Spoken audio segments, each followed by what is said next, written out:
Yo,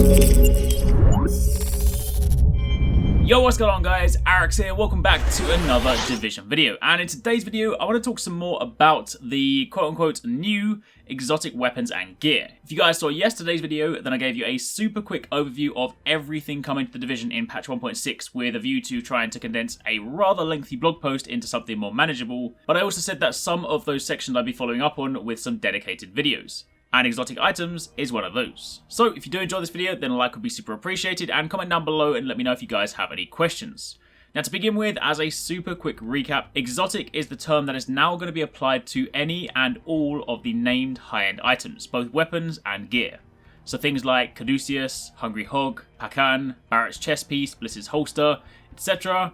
All of those, as of patch 1.6, will be referred to as exotics, and to further identify them, they're also going to be assigned their own colour in your inventory. Currently, in the game as we know it now, they are grouped with high ends, but as of 1.6, there will be a new colour to identify those items. Not sure what that colour is just yet, but it won't be the current yellow high end. Furthermore, these items are also going to be given flavour and lore text to give them a little bit more meaning and backstory to kind of truly make them feel like exotic items. However, the more important point is that this change isn't just a UI change, a means to kind of make them stand out without actually doing anything to them. Every single named weapon is going to get revamped, and as of 1.6, the exotic weapons will have their own unique talents that you cannot get anywhere else. I think we have all collectively been asking for that ever since the game first came out. It is however worth noting that these talents, given their power, will not be applicable when used in an alpha bridge set, so you won't be able to take one of those new talents and apply it to, say, your FAMAS, your LVOAC, MP5, G36, etc. But what this does mean is that all those weapons that you have sitting around in your stash because they are all but useless may just have a use again. I say may because until we can actually test them out for ourselves, we don't know just how good or bad they're going to be, but regardless, unique talents is a step in the right direction.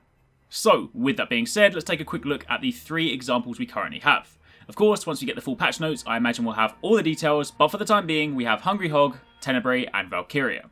Hungry Hog, instead of having the usual uninspiring selection of talents it currently has, will get 2 randomly rolled talents as always, and then the unique talent is Glutton. Killing a target increases your damage dealt by 20% until you stop firing. So this is of course going to heavily benefit from an extended magazine. Have a Hungry Hog with 200 bullets and get a kill at the beginning of a new magazine, and you'll be doing increased damage provided you continue to hold down the trigger. Basically, spray and pray. The interesting thing to consider though is that if you pair this with that new gear set that they're going to be introducing, Seeker, which effectively gives you 33% crit chance, then you'll also be doing some pretty nice damage if you combine these two. So it goes without saying that if you don't currently have a Hungry Hog, then you might want to dive in the Dark Zone and see if you can try and get one. Next up is Tenebrae. Again, instead of the usual selection of rando talents, you will get 2 randomly rolled ones, and don't forget that you could then roll out one of those to get what you want, plus in 1.6 recalibration won't have a cap, so you'll be able to recalibrate to your heart's content, or at least until you run out of money. The unique talent, however, is Lights Out. Destroying an enemy weak point resets skill cooldowns for you and nearby group members. Now this will of course be very useful for group play, especially going into things like Legendary Difficulty or the new Incursion. The ability to instantly reset skill cooldowns will be very useful. Of course, there are only so many weak points you can destroy, and it will depend on the enemies on the field, so it will of course have limited use, but I'd imagine in situations where it would be useful, i.e. boss battles, new enemy waves, etc., then provided you coordinated with your team, you probably better pick off quite a few. You could even get to the point where you save them strategically, so every time people have popped their skills, you then take out a weak point and then refresh them for everybody. The other nice thing about making this gun potentially useful is that it's part of the SCAR-H marksman rifle archetype. These models are currently the highest damage PvE marksman rifles in the game right now, so SCAR-H, Police MK17 and the SOCOM MK20 SSR.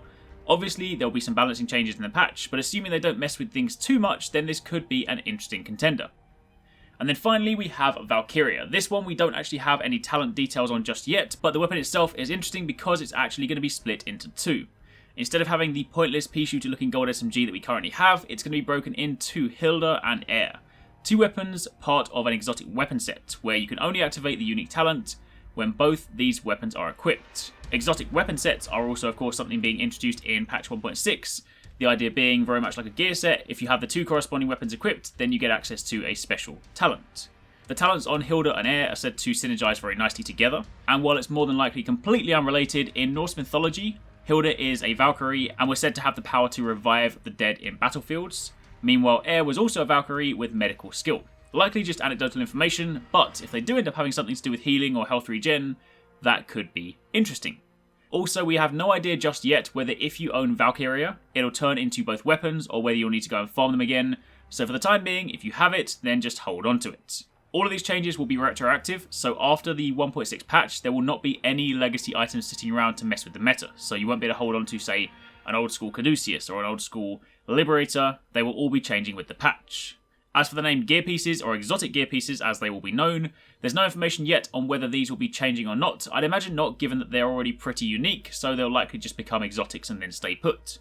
The last bit of information worth noting is that while these weapons will of course drop from a variety of sources, if you're after a guaranteed exotic item, then there will be exotic caches which will guarantee an item upon opening it. These caches will be available as weekly rewards from the legendary difficulty missions, and as it currently stands, there are going to be 3 legendary missions, so that is of course 3 caches per week. And that, my friends, is pretty much it. That is all we have right now. As mentioned, once the patch notes do go live, hopefully very soon, then we'll of course get details on the weapons and all the other changes.